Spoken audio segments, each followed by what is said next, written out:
সারা বিশ্ব জুড়ে আজ মুসলমানরাই মার খাচ্ছে। তার অর্থ কি এই দাঁড়াবে যে মুসলমানরাই হচ্ছে কোরআন তাদের কাছে আছে বলে এই কারণেই তারা মার খাচ্ছে?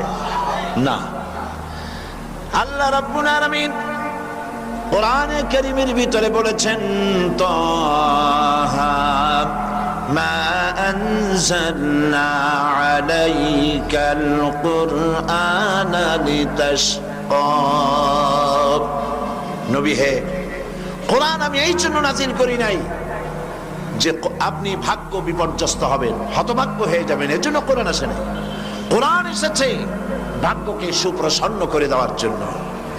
যাদের কাছে কোরআন থাকবে তারা শাসিত হবে না, যাদের কাছে কোরআন থাকবে তারা বিশ্বকে শাসন করবে। আজ কোরআন ঘরে থাকা সত্ত্বেও আমরা এই কোরআন থেকে ফায়দা নিতে পারলাম না।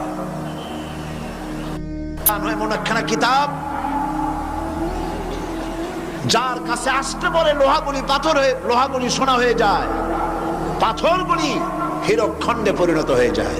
কবি বলছেন, উতর কর গারে হেরা সে সুয়ে কওম আয়া, উতর কর গারে হেরা সে সুয়ে কওম আয়া और एक नुस्खे किमिया सतलाया।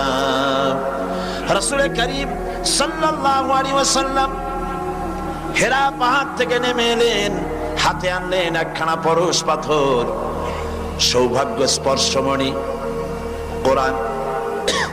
এই কোরআনের সংস্পর্শে যেই এলো তার ভিতরে পরিবর্তন এসে গেল। কোরআন জিরোকে, কোরআনের সাথে যদি কোনো হিরো আসে আর যদি বেয়াদবি করে, হিরোকে কোরআন জিরো বানায় দেয়। আবার যদি কোনো জিরো আসে, জিরোকে কোরআন শরীফ হিরো বানায় দেয়।